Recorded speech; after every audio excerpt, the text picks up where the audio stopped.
Hi BookTube! My name is Sarah and welcome to the Bookish Knitter. Today I am coming to you with a weekly reading update. So no, this is not a vlog. The vlogs have been kind of hit or miss the last few weeks anyway in terms of content. At least that's how it felt to me. Life has been a little busy with work and work's gotten a lot busier and things like that. So, the vlogs are not what I wanted them to be, or want them to be, I should say. And then what happened was that on Thursday, so just a couple days ago, I was driving to work and I'm thinking in my head, I'm like, there's something that I forgot to do for the channel. And it wasn't until I almost got to the office that I realized, oh my gosh, I forgot to start the vlog. So clearly no vlog this week, you guys. My apologies. I know a lot of you really liked it and I talk about this a little bit in my Friday video that I did, discussing my TBR for the upcoming week. And how what I might do is for this period in my life right now, like I go back and forth with the vlogs, but for right now, what might be better is just for me to do these Sunday sit down videos and just share with you guys what I've been reading, or what I, share with you my reading and any book hauls, and then try and squeeze in some video like I would on the vlogs. And, that just might take, and the vlogs are not pressure at all. Like I enjoy doing them. But just right now, I just feel like I'm not bringing like what I want to bring in terms of the vlogs, if that makes sense. So yeah, so let's jump into everything for this week.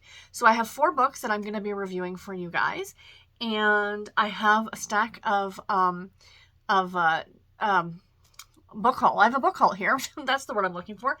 Including, you guys, I got a advanced copies from 2 authors that was sent in 1 box. But guys, you need to see this. So you need to stay tuned to see this at the end of the video. This will be the last thing I show. If you want to jump ahead and you want to go ahead, I will leave timestamps in the description box below for all the books that I'm going to talk about, along with the jump ahead to the book haul. But yeah, guys, this was amazing. So I cannot wait to show you guys. I think you're going to like it because I thought it was absolutely spectacular. So yeah, so anyway, sorry for shaking the camera. Let's jump into the 4 books that I finished this week. So the first book that I finished this week was After the Storm by Linda Castillo. This is the 7th book in the Kate Burkholder series, which is a very favorite series of mine. This is a Amish thriller, if you will. And it is about our main character, Kate Burkholder, who is she's, I think, the chief of police. Chief of police for a small town in Ohio called Painter's Mill.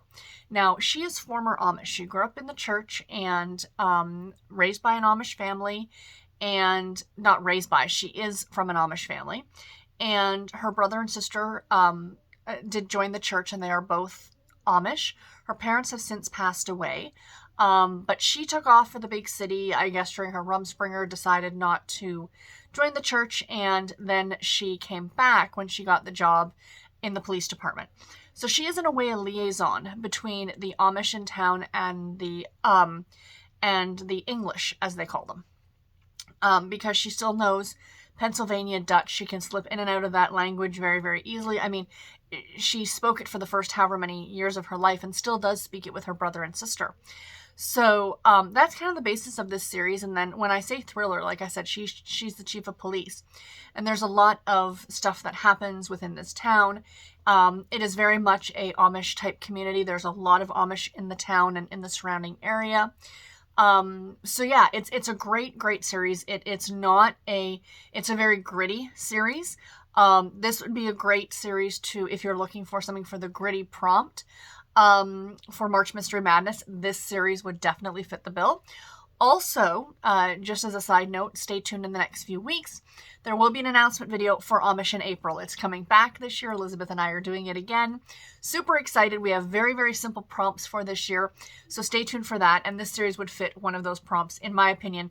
Actually, this is the book that kind of prompted me to give the prompt ideas to Elizabeth, and she really liked them as well. So anyway, the premise of this individual book. Now, you can read this series out of order, but there is some stuff that kind of happens throughout the series. Mostly Kate's relationship with a guy by the name of John Tomasetti, he works for BCI, which is the Bureau I cannot remember what the acronym stands for, but it's some Ohio Bureau of Criminal Investigation. That might be at the Bureau of Criminal Investigations, BCI. And they met, I think, back in book number 1.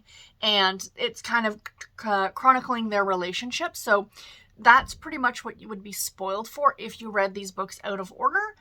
But you absolutely could. So in this story, essentially what happens is that there is a tornado. And let me tell you guys, so I was listening to this book on audio on my way to work on Tuesday, Monday. And the first 2 chapters of this book were so intense.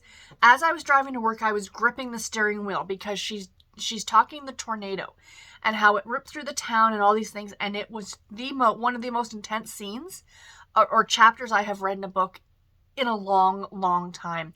It was so good. I mean, this story started off so well.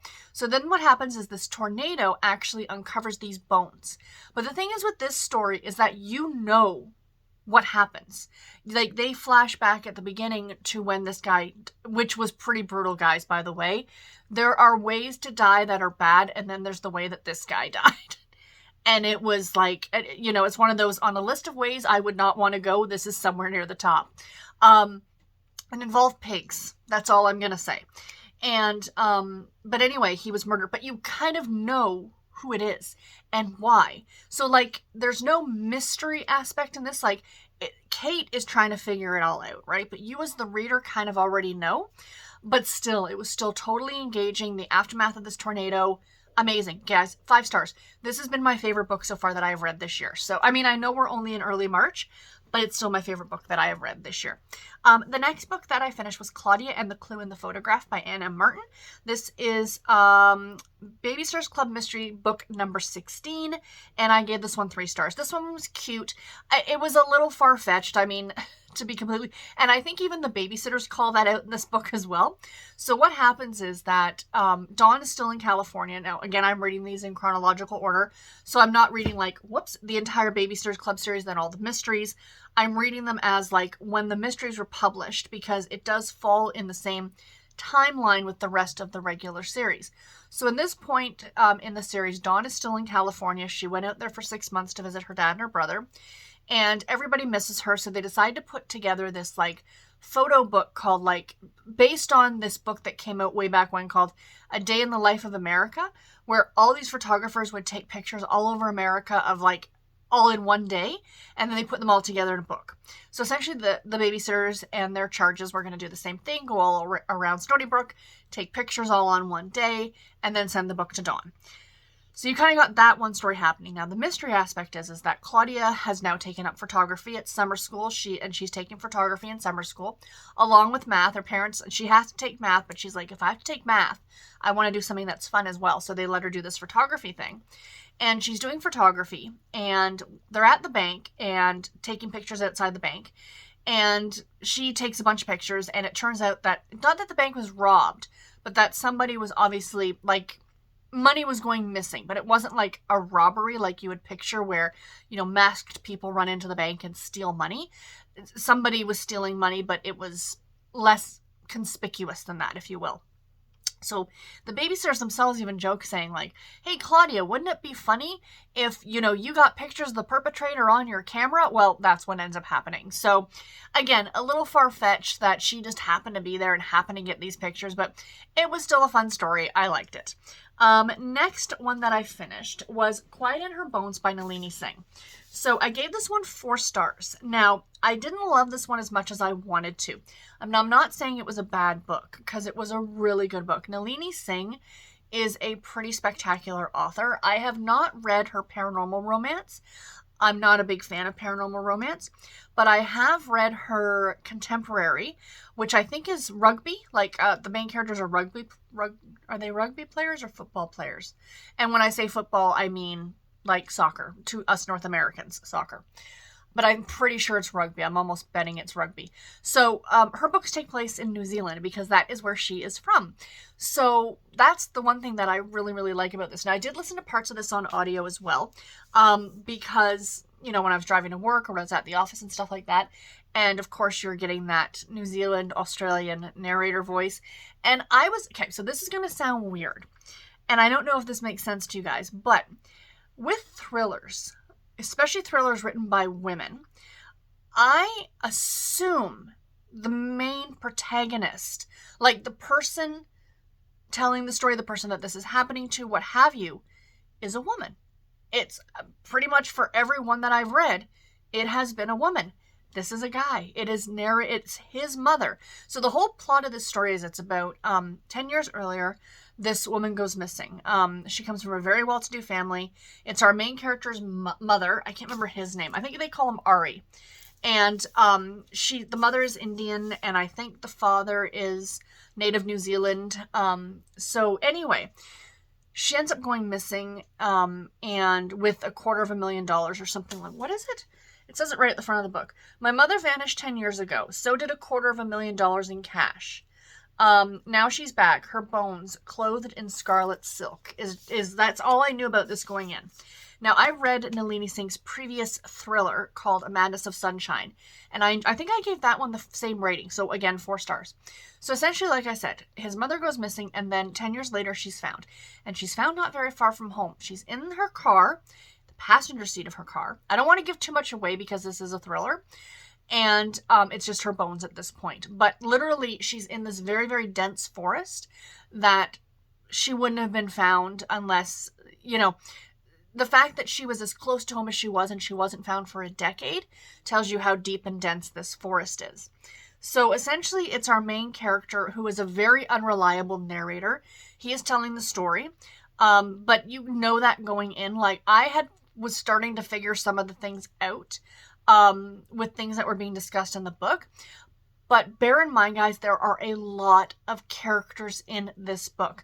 They all live in this cul-de-sac, and that's what it's called in capital letters, the cul-de-sac, of these very well-to-do people. So there's let's say 7 or 8 houses. You're meeting all of the characters who live in all of those houses. And as Ari is trying to find out what happened to his mother, and he's interviewing these people and he's talking to these people, and there's the police and yada, yada, yada. And you're seeing a lot of back and forth. He talks to his mother quite often, or flashes back to memories of his mother quite often. And it's almost done seamlessly throughout the book. He'll be having a conversation with someone else, and then suddenly it's a flashback to his mom, and then back to the present. Do you know what I mean?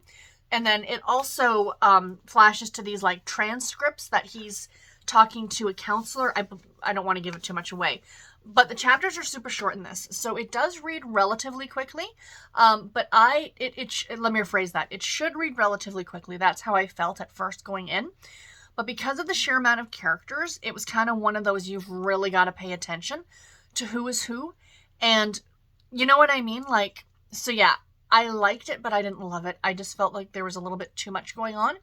But it was a good mystery thriller. I did not guess I guessed some things, but I didn't guess the whodunit, essentially. So yeah, it was a good book, though. I do like Nalini Singh. Maybe give it a chance if you're a fan of hers or you want to listen to it on audio. Sorry about that, you guys.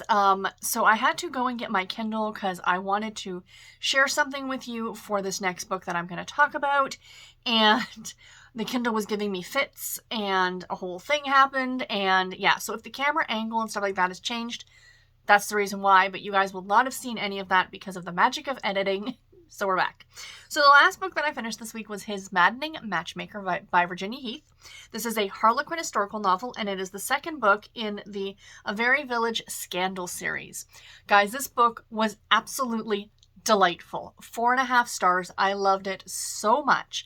So it is a best friends, childhood friends to lovers story. And it's about Isabel and Ned. And what I loved about this one is that even though it's a Regency set time period novel, they're not titled.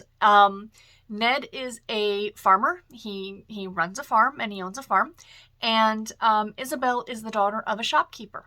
So they live in this tiny little village outside, a carriage ride quite a ways away from London on the Thames. And he does his farming. They've kind of grown up together. His father was a farmer. And then I guess this flood ended up happening. And then not long or before that, around that time period, his father passed away. So Ned took over the farm. His mother left when he was quite young. Isabel's father ran a shop in town that did very well for itself. And then he decided to pack up and move. And he has never quite liked his daughter. He wanted only boys. And I think he has one son. Isabel has a brother. and the brother is running this shop in this other bigger town down the road. And the father really dislikes Isabel. It's disgusting. Like, it really bothered me while reading the book, like how venomous the father actually was to her, because she was a girl, right? And he wanted sons to carry on his family legacy. And also her mother died in childbirth. So in a way, he blames her, of course, for that, he was stuck now with this daughter and couldn't have any more sons because, Isabel killed his wife. That's this disgusting man's logic process. But outside of that, the romance between Isabel and Ned is delightful. So this is the second book in the series. You do meet the characters that are in the first book, Sophie and Rafe. I have not read the first book yet, but now I really want to go back and do so. Rafe's brother Archie was a secondary character in this book, and he must be a secondary character in the first book as well. And it sounds like, now of course back then they would have never diagnosed this or had any, but it sounds like he might be Down syndrome, maybe? I don't want to speculate because, of course, it would not be named. But the fact is that he's a full-grown man who is very simple. He has the mentality of a young boy. And it's very, very sweet. I really like the way all the other characters interact with him. And it really warmed my heart. I thought it was super, super adorable. And, how in that time period, it would have, for a character like Archie or a person like Archie, would have been very, very different. And the fact that this is the way it could have been, and it may have been for a lot of people, you know what I mean? Is what I really liked about Archie. So there's a lot of characters in this story. And when I say characters, I mean characters. There's a 95-year-old woman who lives in town who makes it her business to know everybody else's business. And the whole plot of the story is that Isabel was a character in the first book, and it sounds like she was the matchmaker for Sophie and Rafe. And so anyway, now she's trying to set up Ned. And she's like, Ned needs a wife. So there's this new woman who's come to the village. Her name is Rose, and she's trying to set Ned up with this woman. But of course, as she starts doing that, she realizes that she's the one who has feelings for Ned. And it is just delightful. The writing in this book is spectacular. I mean, it's Virginia Heath. She's been doing this for so long, and she's so good. So I wanted to share with you one line from this book. Whoops, I just lost here. So what I also liked is that, okay, so this is something I noticed. I've been reading romance for a long, long time. And it used to be like the older books that the characters would go to church and it wasn't a thing. Like, it wasn't made to be a big deal. Like, it was Sunday. That's what, and I know times have changed and religion and beliefs and things like that. But you see this a lot in modern historicals that's not something that's mentioned, when that would have probably been that would have been their Sunday. That's what these characters would have done on a Sunday, regardless if they lived in a small village or in Mayfair. You know what I mean? And I think a lot of that is lost in more modern historical romances. I think you might know what I'm talking about. But church was mentioned a lot. Like, Isabel's father would only show back up in town on Sundays to show face at church and look at how important I am kind of a guy. And church is where everybody gathered and they all talked once a week and things like that. Well, Ned hasn't been to church in forever because ever since his father died and he's taken over the farm, he's like, I got stuff to do, I don't have time to give up half of my Sunday to sit in church, right? Which is probably the way a lot of farmers thought back then. But, Isabel's like, you gotta come to church because the town needs to see you. So that old woman who was 95 years old had the best line in the entire book. I am not one who annotates books. I don't see the point. I'm not doing this for any scholarly pursuit. I'm not doing any kind of written, big reviews that I've got to put lines down for. To me, it takes away from the reading if you're stopping to that's just my opinion. Those of you who do annotate, have at it. You do you. It's not for me. But every now and then there's a line in a book that makes me go, okay, I got to share that when I give my review. And so this woman, she's giving him heck for the fact that he hasn't been at church for 9 years. And this is her line, and I laughed so hard at this. For 9.5 years, you have only turned up for hatches, matches, and dispatches. So what do we owe this unique honor today? I love it. Hatches, matches, and dispatches. I kind of want to refer to births, marriages, and deaths that way from now on. Because I thought it was delightfully charming. So yeah, so I love that. I thought this book was so good. If you guys are a fan of historical romance, give this one a go. There is some adult content in it, but it doesn't take place until like, I want to say almost 70% of the way through the book, and it's pretty much one scene that Isabel and Ned spend together, kind of an idea. And yeah, really, really enjoyed it. Give it a read. You will not be disappointed. And that's it, guys. That's what I read this week. So yay. Very exciting. So what am I currently reading? You might be asking, what are you currently reading? Okay, so if you watched my Friday video, I did mention the fact that I had 2 books on the go. I've now stepped that back to 1 book because what I noticed was it felt like it took me forever to get through Quiet Inner Bones as well as his Maddening Matchmaker, because I was reading them simultaneously. And it's like, I was really enjoying the Virginia Heath book, but I'm like, okay, I gotta put this aside to get back to the Nalini Singh.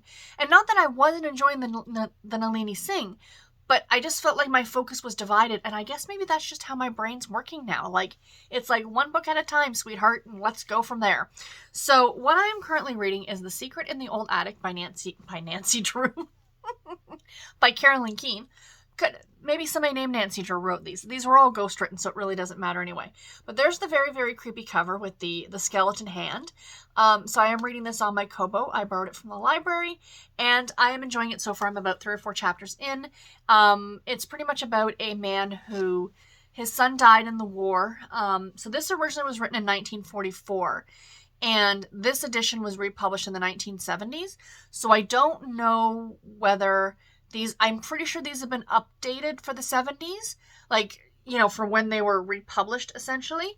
But he died in the war, and then the guy's wife died, and they had a child, and the child's now living with the grandfather, and the grandfather doesn't have a lot of money, and he's trying to raise money, and the son wrote music, and somebody stole his music, and the plot thickens. So that's about as far of the way through that book that I am. I am enjoying it. I will get it done today. So on to the book haul, my friends. So I have I'd say about 9 books here, plus this oh so awesome package. So I'm very excited about that. So let's show you guys the used books first, because on Monday I had a doctor's appointment, and I went to the appointment. Everything was hunky-dory. It was just a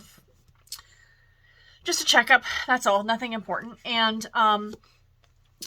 I was picking up my husband from work. Sorry, side note. Okay, let's put those to the side. I was picking up my husband from work, and I had some time, and I didn't feel like just sitting in the parking lot of his work, like stalkerish, and just be like, are you done work yet? So I decided to go over to the thrift store, which was not far away, and I wasted 20 minutes over there and bought 5 books. So the first one, speaking of Nancy Drew, is that I found one of these. This is Nancy Drew and the Hardy Boys Super Mysteries, and this is Operation Titanic. So these go along with the books that came out originally in the 1980s, the Nancy Drew Files, because at the same time, the Hardy Boys released a line at the same time called the Hardy Boys Case Files, I think. And like I said, they were published in the 80s, but then they also did these joint books with Nancy Drew and the Hardy Boys, and I really, really like these. But for some reason, these were not republished digitally. So the entire Nancy Drew Files series, along with the Hardy Boys Case Files, you can get all those on the Kindle or digitally, however you want.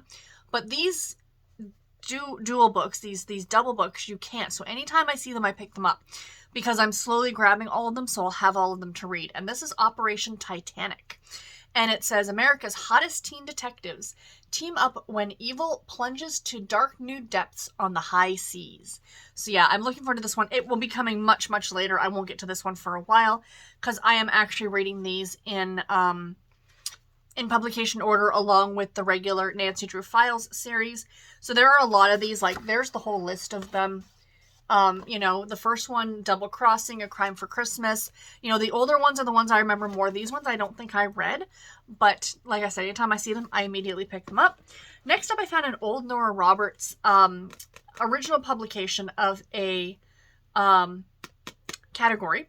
So we have Considering Kate by Nora Roberts. This is at the time, it was a Silhouette special edition novel. So yeah, super, super cute. This is one of the books in the Stanaski Sisters series. So yeah, I have no idea. I've never read these. But anytime I see a Nora Roberts category at the store, I immediately pick them up because they're Nora Roberts. Then I found this older Harlequin romance novel. It's number 2293. The cover of this is just A Savage Sanctuary. And this is by Jane Donnelly. Look at that, you guys. 1970s? I didn't check the date. I'm going to guess 1970s. 1980? She's written a lot.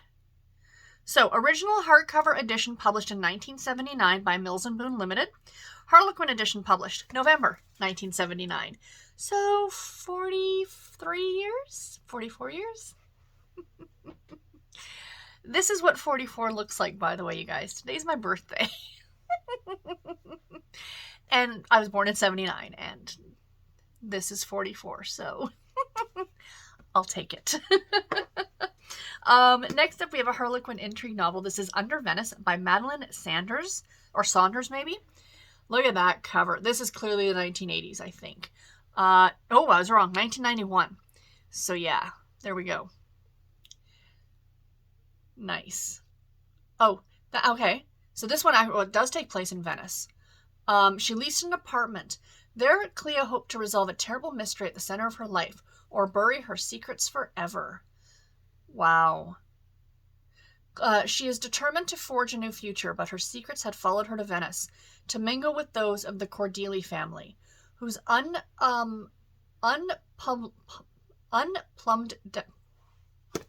what is that word? Whose depths were as murky as the Venetian canals. But I like it, this is this is number 158, so this is way early in the intrigue line. And again, I like picking these ones up when I see them. And then this last one I grabbed just because I thought the cover was super cute. And this is an older Harlequin super romance. It's number 805, and it is from September of 98? September of 98. Home to Stay by Anne Evans. Isn't that adorable?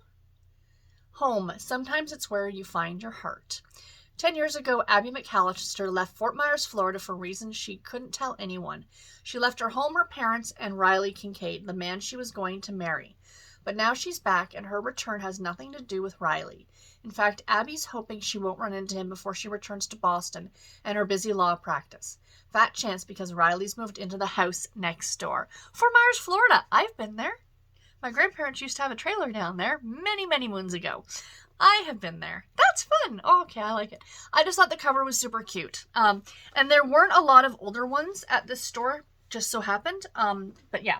Then I got some new books. Now, I am participating in March Mystery Madness and doing my best to participate also in middle grade March. So I wanted some middle grade books, but I wanted some middle grade mysteries. So I went on Amazon and I bought myself some birthday gifts because that's what we do around here. And I got these ones and I'm really excited. I think they both look adorable and I'm going to try and get to both of them this month. So the first one we have is Murder is Bad Manners, and this is by Robin Stevens. This is the first in a series called A Murder Most Unladylike Mystery. But it is middle grade, and I think it takes place at, it does. It takes place at a boarding school. But I think as the series goes on, there's like 9 books that our 2 main characters get older. Like the covers, you can see that they get older in the, So, all right, I'm going to read the back for you. When Hazel Wong and Daisy Wells set up their very own secret detective agency, they struggle to find any exciting mysteries to investigate, unless you count the case of Levine's missing tie, which they don't. Then Hazel discovers Miss Bell laying dead on the gym floor. Before she can tell anyone what she's seen, the body mysteriously disappears, seemingly without a trace. Now Hazel and Daisy are not only have a murder to solve, they have to prove a murder happened in the first place. So yeah, this looked super, super cute. Again, takes place at a boarding school. How could I say no?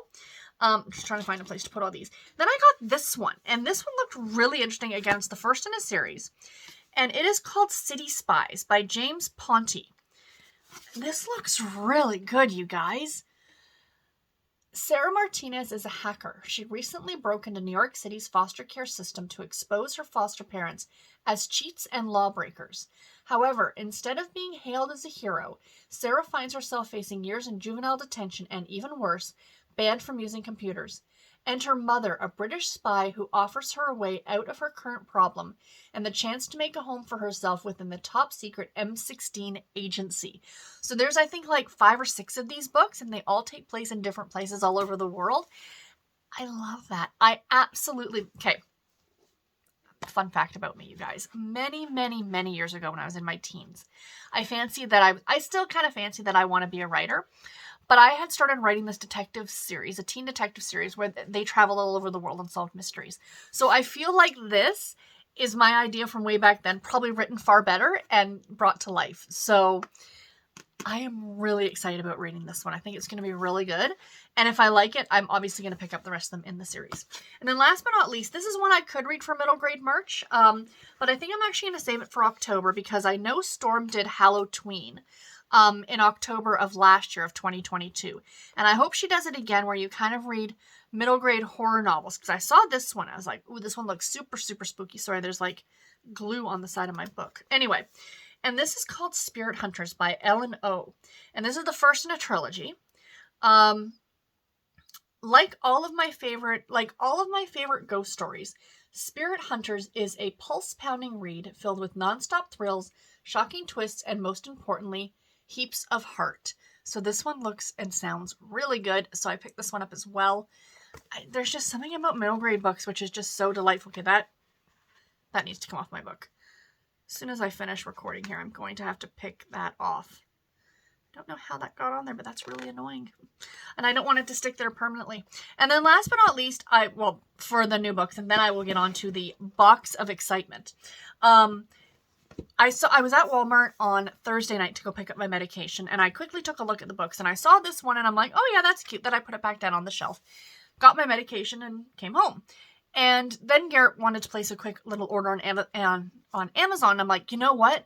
I couldn't get this book out of my head. I'm like, let's order it. So this is called What is the Story of Nancy Drew? And it says it's by Dana Mention Rao. So it's this tiny, tiny little thing. And there are drawings all through it, right? But it's essentially the story of Nancy Drew. It's the story of, how she came to be created, her first book, what the publishing was like.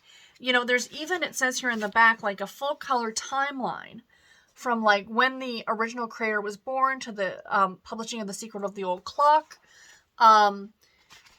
When all these like books there's the ones I was just talking about, the Nancy Drew Files series, that when they were published, and in 2020 it was her 90th birthday. So yeah, and I saw this and I just thought this will be a really quick fun read for March, for Mystery March, or March Mystery Madness, as well as middle grade March, because this is meant for, of course, a younger audience. So, or me. So yeah. All right. Last but not least, the box. I know a lot of you have been super excited. Now, if you guys watched, Janelle did a kickoff on the 28th of February for March Mystery Madness. I did show part of this off. But I had to show you guys because I think all of you obviously saw that live show that I was a part of. So this was sent to me by Katie Richards and Jacqueline Thomas, both two fantastic authors. So this is how it came packaged in this box. I don't know if you can see it, but the sticker says it's like a police badge. Super cute. So then you take that off, and inside there was all this awesome stuff. So I'll show you guys the books. So first of all, I got this amazing little notepad. For when I'm solving mysteries, I can keep notes, which is fun. No, in all honesty, this is something I would throw in my purse with a pen, because you never know when you might need a piece of paper. I know we all have phones, but this part of me is just like, it's just so much easier to write something out.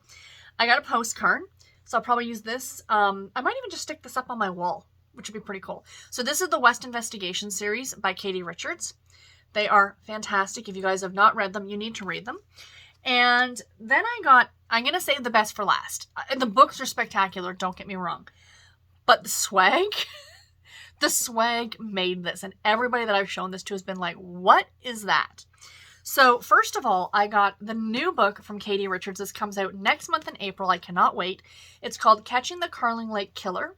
And this is, I think, the 6th book in the West West Investigation series. I love this series. I am read up to current on it. I cannot wait to get to this one. It looks so good. You met these characters in book 5, so I'm very much looking forward to it. And then this new one by Jacqueline Thomas. And this is the love-inspired cold cases. So these are romantic suspense, inspirational romantic suspense. And this is called Cold Case Deceit. Look at that one. An unsolvable homicide, old secrets, and investigations with a past. So these are all cold cases, meaning there's no fresh murder. This is an old murder or an old whatever that happened. So if you're looking for these cold case books, I don't know where you find them on the Harlequin website, but Love Inspired actually has their own website, and loveinspired.com. So you might want to go ahead and search there. They have a lot of stuff that's not found on Harlequin. Like they have these cold case books. They have mountain rescue books. They have historicals, which are fun, like inspirational historicals. So yeah, definitely check that out. I'll leave that website linked below. And now the creme de la creme. You guys, the swag came in a bag that says evidence. Chain of custody. Final just to be opened by authorized personnel. Like, come on. They did such a good job sending this out, you guys. Such a good job. My husband has claimed the lanyard, but I kind of sort of want to keep it for myself. So the lanyard looks like crime scene tape. So you know what I mean when I say lanyard, right? Like a thing that you hook your keys onto and you can put around your neck. It also has a pen from Jacqueline Thomas and some candy. I always appreciate some candy. So some Werther's Originals, and yeah. Oh, but this, I'm sorry. I saw this, and I literally squeed. I'm like, that is the coolest thing ever. So freaking creative. Thank you, ladies, both so much. I really appreciate it. But definitely, both of these books come out in April, you guys. But they are available now for purchase on both harlequin.com and loveinspired.com. So if you guys want to pick up copies for yourself, I highly recommend that you do so, because that, I think, would be an absolutely... Oh, I didn't realize that one. Signed from Jacqueline. Did Katie sign too? I adore her. She did. Yay. So yeah. So that's it, you guys. Sorry, this I think has been a much longer video, but I did have book hauls and stuff like that. So, you know, maybe this is the way to go for me to sit down. You guys will get like more chatty type video. But anyway, guys, that's it. I got to get this edited and then I'm going out for a bit. And yeah. Anyway, videos coming up this week.